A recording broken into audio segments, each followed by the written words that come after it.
everyone, welcome back to Usane Live Show and thank you so much guys for tuning in. Well guys, after isithembu sika Musa Mseleku on uthando nesithembu, maningi amadoda aphumela obala ngokuthi nawo aganwe isithembu. Uphungula ungomunye wabo begona amakhosikazi amathathu okhona kuwo nomlungu, kodwa izinto zimahambelanga kahle. Emva kokunyamalala isikhashana epage lakhe, umnumzane Khanyisani Phungula ongusoma business wemfuyo uqhamuke sexolisa ezinkundleni zokuxhumana uFacebook ngokunyamalala kwakhe, uveza ukuthi izinto zahambanga njengokuhlela kwakhe esithendini sakhe nokwaphoqa ukuthi athathe ikhefu ukulungisa izinkinga zakwakhe. Useyibambe yedwa umamkhulu njengoba omna wabo sebeshile esithendini sakaPhungula. Angabuyi kodwa ngibone kungakuhle ukuthi ngizoxolisa ngokunishiya nilenga ekhasini lethu.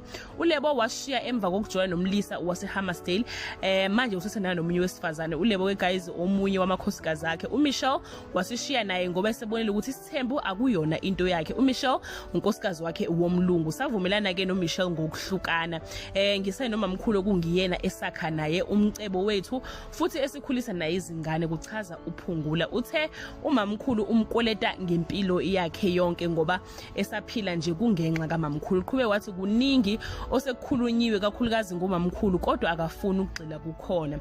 Angeke ngisabamningi kule nkundla njengaqala futhi bavumelekile bafisa ukulishela likhasi. Siyabonga kwabazosala sithembisa ukuthi sizoqhubeka nokuxhumana lapho sikwazi khona kuphetha uPhungula. So yeah guys, uPhungula usenonkosikazi oyedwa futhi akavezanga ukuthi unaso yini isifiso sokuphinde aganwe isithembu in future. Kungako ke ebekisiniphathele khona namhlanje. Do leave your comment below and share your opinion.